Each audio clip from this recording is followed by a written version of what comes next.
उत्तर प्रदेश का एक जिला है हमीरपुर, बुंदेलखंड में आता है, लेकिन वहां इतने बुरे हालात हो चले हैं कि प्रशासन को, शासन को तत्काल वहां मोर्चा संभालना चाहिए, क्योंकि बुंदेलखंड के उस जिले से रोज ऐसी खबरें आ रही हैं जो कम से कम उत्तर प्रदेश का नागरिक होते हुए मेरे लिए तो शर्म की बात है और बड़ी चिंता की बात है, क्योंकि मेरा भी ताल्लुक एक किसान परिवार से है।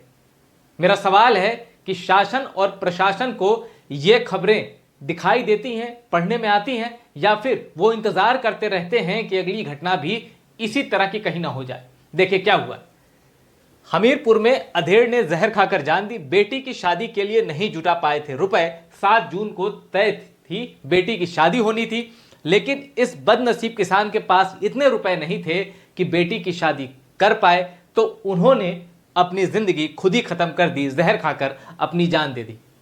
आप सोचिए कि किसी पिता का यही सपना होता है कि बेटी को एक दिन धन कमा के, इतना धन कमा ले थोड़ा बहुत कि बेटी को विदा करके ससुराल में पहुंचाए। लेकिन किसान होना, किसान को सपने पालने की इजाजत नहीं है। खासकर अगर आप बुंदेलखंड के किसान हैं तो अपने भर का ही अगर आप कमा खा लें तो ये आप सौभाग्य समझिए। और हमीरपुर में ये कोई इकलौती कहानी नहीं है। हमीरपुर में किसान ने फांसी लगाई, बेटी की शादी के लिए पैसे नहीं थे, 18 मई को आनी थी बारात, टूटे पेड़ पर फंदा लगा के जान दी। इससे पहले मैंने जो आपको खबर बताई थी वो ताजा घटना है। यह घटना 15 दिन पहले की है। मर्म वही, बेटी की शादी करनी थी लेकिन पास में इतने पैसे नहीं थे। कैसे होंगे? किसान, वो भी बुंदेलखंड के किसान है। पेड़ से लटक के इन्होंने अपनी जान दे दी।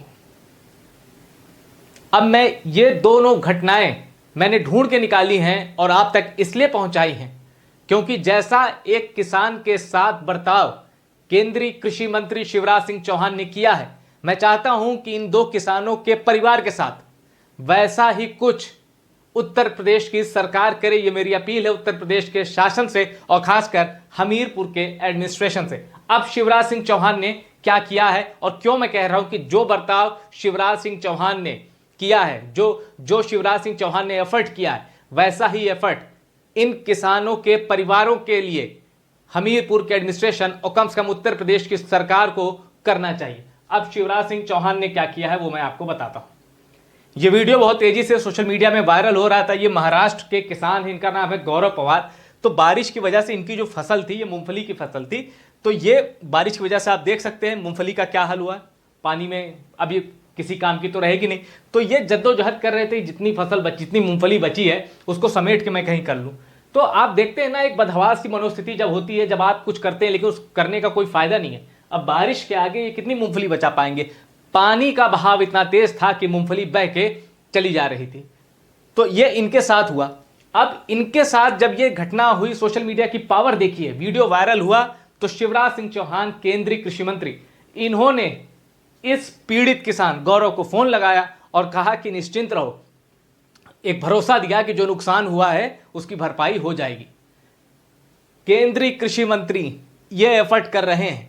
मुझे जानना है कि क्या उत्तर प्रदेश की सरकार या हमीरपुर का एडमिनिस्ट्रेशन उन दो किसानों के लिए कोई एफर्ट कर रहा है? अगर नहीं कर रहा तो कम से कम शिवराज सिंह चौहान से प्रेरणा लें और कम से कम हमीरपुर पर, खासकर बुंदेलखंड पर थोड़ा फोकस करें। अब आइए देखते हैं कि बुंदेलखंड के विलन कौन है।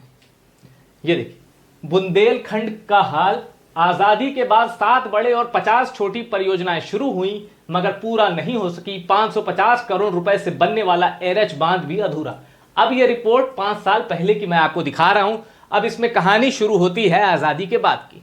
इसका मतलब तब से लेके ये 5 साल पहले तक या वर्तमान तक भी कहिए, जिन जिन की सरकारें रहीं, जो भी सूबे के सीएम रहे, बुंदेलखंड की बदहाली में, बुंदेलखंड की उपेक्षा में उन सभी का छोटा मोटा रोल तो है, वरना बुंदेलखंड में आज किसान आत्महत्या नहीं कर रहे होते। ये 5 साल पहले की रिपोर्ट मैं आपको बता रहा हूं। अब एक रिपोर्ट आपको मैं और दिखाता हूं।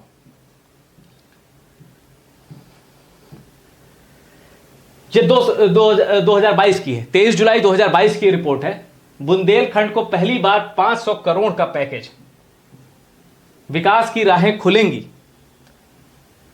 ये योगी सरकार, जब योगी 2.0 सरकार आई तो उसके शुरुआती फैसलों में से एक था बुंदेलखंड में 500 करोड़ क्या, बुंदेलखंड को 500 करोड़ का पैकेज देना। अब जब मैं ये रिपोर्ट नीचे पढ़ रहा था तो उसमें लिखा कि सूखा था, किसानों को बड़ी दिक्कतें थी, अब उनको भी राहत मिलेंगी। ये 2022 की रिपोर्ट, हम 2025 में हैं। कहां है राहत? आप अगर बुंदेलखंड में किसान ने आत्महत्या की, गूगल पे यही लिख के सर्च करेंगे तो आपको बुंदेलखंड के विकास की जो भयावह तस्वीर है, भयावह तस्वीर कथित विकास की, वो दिख जाएगा।